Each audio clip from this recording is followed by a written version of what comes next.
আসসালামু আলাইকুম। আমার চ্যানেল জার্নি উইথ মি তে আপনাদের আরও একবার স্বাগতম জানাই।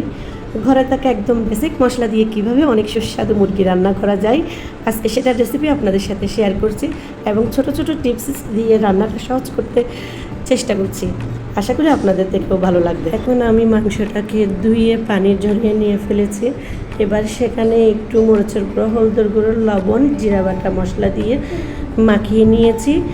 মাখিয়ে নেওয়ার পরে আমি এবার একটা বাড়িতে হলুদের গুঁড়ো সামান্য পরিমাণ মতো, মশলার গুঁড়ো, মরিচের গুঁড়ো, লবণ, জিরা বাটা দিয়ে একটু মিক্স করে নিয়েছি।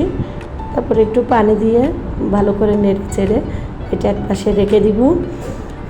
এটা এভাবে করে দিলে হয় কি, একটু বাটা মশলার ঘ্রাণটা আসে, ফ্লেভারটা সুন্দর হয়, যার কারণ এটা আমি ওভাবে করে গুলে মাংস রান্না করার সময় দিই।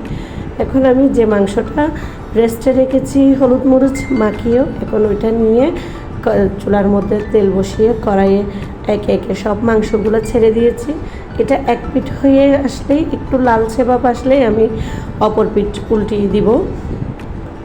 এটা উল্টানোর পরে এবার বেশি আমি লাল করব না, কারণ মাংসটা যদি শক্ত হয়ে যায় দেখা যাবে ভিতরে লবণ মরিচ ঢুকবে না, ভেতরে সাদা সাদা রয়ে যাবে, খেতে তেমন একটা মজা লাগবে না, স্বাদ লাগবে না।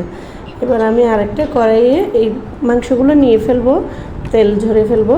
তারপর আরেকটা কড়াইয়ে ওই তেলের মধ্যে মাংস ভাজা তেলে এলাচ, দারচিনি, তেজপাতা দিয়ে এবার একটু পেঁয়াজ দিব, আদা রসুন দিয়ে যখন এটা লাল হবে, লাল হয়ে আসবে, তারপর আমি ওই যে গুলে রাখা মশলাগুলো এখানে দিয়ে দিব।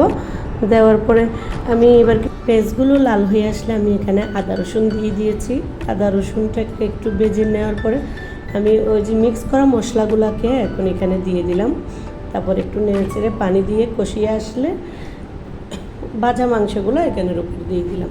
শুরু থেকে শেষ পর্যন্ত আমি যেভাবে রান্না করেছি পুরো প্রসিডিউর যদি আপনারা মেনটেন করতে পারেন, আশা করছি এভাবে একবার রান্না করলে আপনাদের ইনশাল্লাহ বারবার রান্না করতে ইচ্ছে করবে।